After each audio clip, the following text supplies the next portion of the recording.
My name's Kenny Dial, and welcome to Season 2 of the Scuba Diving Podcast. Well, Cristina, and I have to say your last name, Zenato, thanks for coming on. Thank you for having me, Kenny. It's an honor to be here, and I have to ask, that's not a screen name, right? Your last name? Because the word Zen, it starts your name. I mean, Yes. that almost sounds made up. No, it's All right. completely true. Okay. Cristina Zenato. So you're born with Zen. I was born with Zen, Okay. but I find my Zen underwater. I don't even know where to start. You do so many things. Normally we talk about one topic. You need no introduction, but you map caves. You do conservation. You do speaking. You take the hooks out of sharks. What's your favorite thing to do? All of them. A little bit of everything. I would say in general, if I were to summarize between all the titles I have and everything I do, is teaching.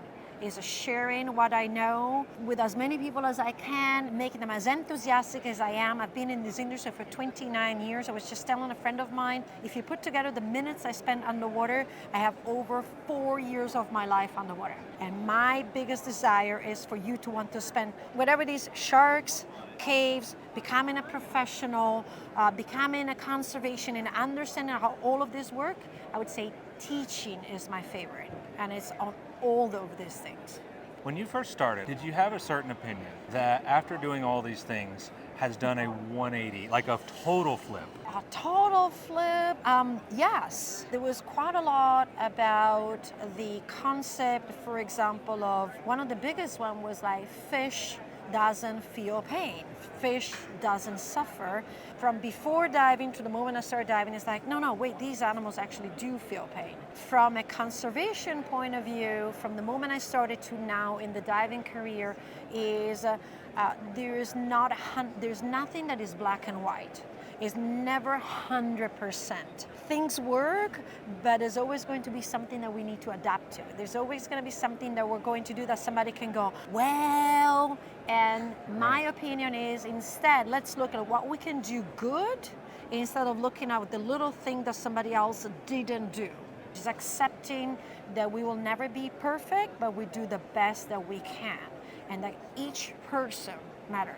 I always tell people it's better to do one small action than no big actions. I read that about you, and I read that balance is a big part of what you teach and what you believe. Like you just said, you really do believe fish feel pain, but that doesn't mean that you can never, sometimes you have to feed other fish or whatever. But we talked just a second ago about aquariums. I wasn't even going to go there, but we were starting to talk about it. Perfect example. So aquariums, there's a lot of people when you say the word aquariums, and especially has evolved in the last few years into these evil locations for some audience. And I actually step back and I try to tell people, if you started from the principle, there are good dog owners, there are bad dog owners. Owning dogs, though, is not always bad just because they're bad dog owners.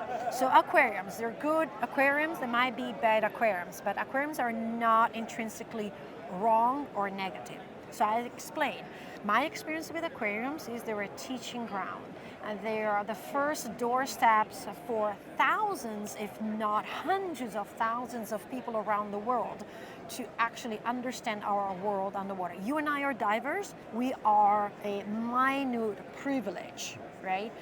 There's an agency that says, there's 20 million certified divers in the world. What is 20 million over 8 billion people? Not much. Nothing. So aquariums allows those people that might not have the finances, that might not have the access to actually have a access into the underwater world, which you and I want to protect. Now I have their foot through the door and I can actually get them excited as much as I am excited about underwater world. So yes, I'm a very proponent of good aquariums for the concept of education and the concept of conservation. A friend of mine said that the good aquariums, and he likes to believe he works a good one. Of course, I like to believe that too. He said that the animals there maybe don't like the idea of it, but you do the best job that you can, and especially, like you said, educating the public that may not have access. He likes to think of them as martyrs, and that makes it a little easier for him to cope with the idea of an animal in captivity. That is where we go maybe into which kind of animals. I do believe Absolutely. some animals should not be there, We can educate on the beauty of the ocean by having certain size animals or certain kind of animals. Imagine jellyfish. Right. Into an habitat. My favorite thing is going to an aquarium, watching those jellyfish that spin around in those columns with the blue lights. Mesmerizing. Right, mesmerizing and fascinating. It makes you ask questions. So I actually don't think they're mother. I consider them ambassadors. That's even better. I think they're ambassadors. They bring forward something. Yes, some of them more than others. And like again, we go and we might say, well, we don't really need this kind of animal in an aquarium to show the kids how important the marine environment is. And with this kind of animals that actually is pretty sedentary, is happy with a little habitat, we can actually already connect them. We have some very curious animals that don't need huge environments for kids, adults to actually fall in love with it. And that is your original, let's call it a hook. I don't want to call it a hook because, I removed the hooks from the sharks, but it's the first way I take you in. I'm mesmerized by the jellyfish. And then you can say, well, did you know they actually don't have brains? Because that's how they live. And they don't need a brain to run their eyes because they don't have eyes. And they don't have, a stomach. And they don't have this. And you're like, well, how do they live? And it's kind of like aliens. And so then you connect them into something that is so insane that is like outer space. A question, why are we going looking for water on Mars when we have an entire Mars underneath the surface of our ocean? And so yes, they are ambassadors for then all the other animals are out there, and they deliver this message. It's like, look at me, learn about me so that you can help protecting everyone else like me out there. So I want to ask you something a little more specific to you. You're doing stuff that all of us, we do like 2 or 3 days of what you do and we're exhausted. All right, like how do you keep the energy up? How do you, you obviously, you love it or you wouldn't be here. You're still very active. How do you stay energized? So there's two energies, right? There's a physical energy and there's a mental energy. And they somewhat go together, sometimes a little bit split apart and sometimes crash each other. The physical energy is like anything, right? If you never run and you look at a marathon run, you're like, how do you finish a marathon? It's just right. kind of like, well, you start running. So in the beginning, yes, you might become tired. I've done this for 29 years. I also keep fit on the side. So for me, diving has become physically in a certain way okay. I'm the marathon runner. I know how to pace myself. I know when to sprint. I know when to stop to get the water. And my marathon is still a marathon. So at the end of it, I'm tired. But I pace it as not if somebody never run and starts running a marathon. From a psychological point of view, I, at certain points, sometimes close. So it's a time that maybe I take to go diving for myself. It's a time, there's a certain time of the day when I get home and the phone goes face down. It's put on charge, go in the other room. My phone is always silent. So learn to say, no, thank you. That is how I do it. I've been told that I have a lot of energy. I think the other one is I actually fuel my energy from other people's energy. Like you're my mirror. So if I see you in the morning, right, and I look at you and I'm kind of like, oh, Kenny, morning, I have to do this again. Your energy that reflects back is... Yeah, it's contagious. Right? So the morning I feel a little bit tired or a little bit down, I go, hey, good morning, how you doing today? And it bounces back and then I'm like, and I actually siphon it out of you. And so I use the little extra effort in the morning to reflect it back at me 10 times more. And all you have to do is tap into, for me is a tip, how do I feel at the end of a dive? How do I feel during a dive? How do I feel when my students, I go, oh, I get it. And that is the energy that I tap to. If sometimes emotionally, I might be tired. That actually brings me to another question about your emotions. It started getting me thinking. Everybody knows the sharks, the hooks, all that stuff's wild. Most people are scared diving, at least their first time. They're nervous a little bit, at least for a while. And I mean, you're down there and sharks everywhere. They're just relaxing around you and you're taking their little hooks out and everything else. Have you had to cope with fear? With the sharks or in general? The sharks. Never. Never. I am lucky enough to have grown up in a family that comes from the ocean, both mom and dad, very inspirational. And my dad used to tell me there are no monsters in the sea, only the ones you make up in your head. and it's one of my mantras. So I never had it. There are over 500 species of sharks in the world. The smallest one is as big as the pen that you can hold in your hand. The biggest one is as big as a bus, and neither of them will be of any consequence to us. When we start looking at them like that, instead of like focusing on the meaning of the word shark, which is the world has reduced to this, we start seeing that it's just a fish in the ocean.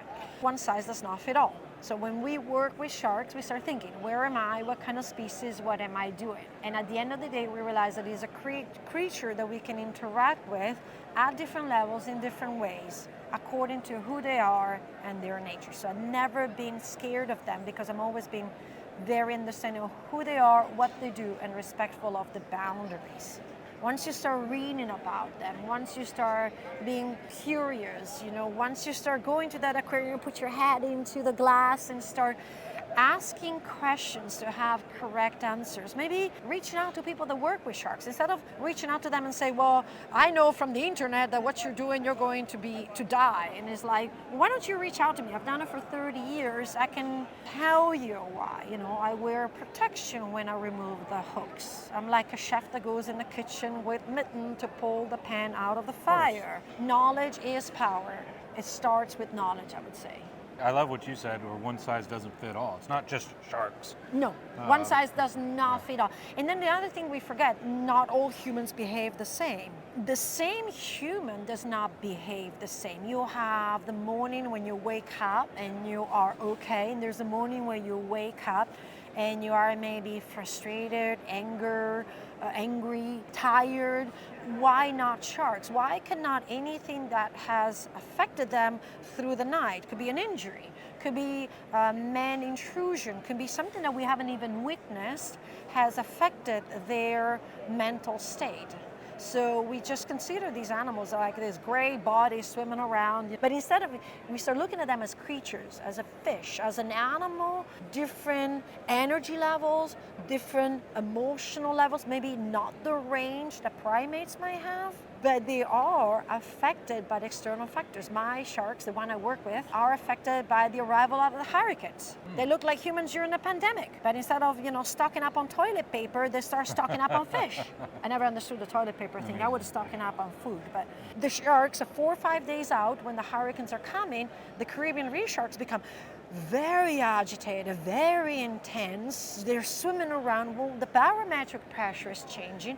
This is an animal that has a lateral line that feels, barometric pressure around their bodies is telling them a big something is coming, and their energy levels skyrocket. It's a flat, calm, sunny day, and their energy level is like you and I. It just rains out of the door. You're about to go to your car. You're like, oh, it's raining. It's a nice sunny day. You come out of the door and you're like, I'm going to go to my car. So why not sharks? And that is what I'm trying to do is let's look at them as a breathing, thinking, feeling creature. If you could get a chance to talk to every single new scuba diver, brand new, like day one, first day in the ocean. First day in the ocean. What would Cristina Zenato tell that new student? There are no monsters in the sea, only the ones that you make up in your head. And welcome to 71% of our beautiful planet. I mean, ace in the hole. That is great. I wanted to give them a chance to ask any questions they might want to. Becca, do you have anything you want to ask? What's been kind of your driving force to just continue what you do? People get so caught up in kind of like the doomsday of like, the oceans are dying, the sharks are dying. What really continues to keep you going forward in that and not get bogged down? That is one of my other, I would say, golden nuggets is the starfish story. An individual can make a difference one action at a time. And if you never heard of Robert Eisel and the starfish story, there's a little short story online. And it's basically this young man is tossing starfish back into the ocean because they're being stranded. And an old man looks at him and he says, what are you doing? There's thousands and thousands of starfish, miles and miles of beach, and this is not the only beach. It will never make a difference. And the young man picks up the starfish, puts it back in the ocean, and says, I made a difference for that one. I will never make a difference, said 8 billion people. Or I can make that one different, said 2, 3, 4, 5, 10, 50, 8 billion people. And that's the driving force. Is on the doomsday, I'm thinking, I can't pick up all the trash that's on this beach while I'm walking with my puppies. I know that, but I'm going to do this 100 yards. and bring it back. And those 100 yards, I'm thinking, this is one seagull, this is one shark, this is one manta, and that is my driving force. Ooh, good answer, good question. Well, thank you so much, Cristina. Thanks for your time. Thank you, Kenny. Really appreciate it. Thank you. And can we do like a group picture? I know we got some fans here. Is that okay? Absolutely, yes. All right. Let me. Thanks for listening or watching if you're on one of the supported video platforms. If you want all things Sweetwater, like a signed copy of my children's book, merch like this shirt or the hat, online courses, or if you want to advertise for your dive facility, if you just want to follow us, go to sweetwaterscuba.com. You can follow my TikTok at Kenny_Dial, KENNY_DYAL. Our Instagram account, Sweetwater_Scuba. Of course, the Down to 60 channels on all major platforms, and everything else we're doing to lift the underwater world. Thanks for being here, and let's show the rest of the world.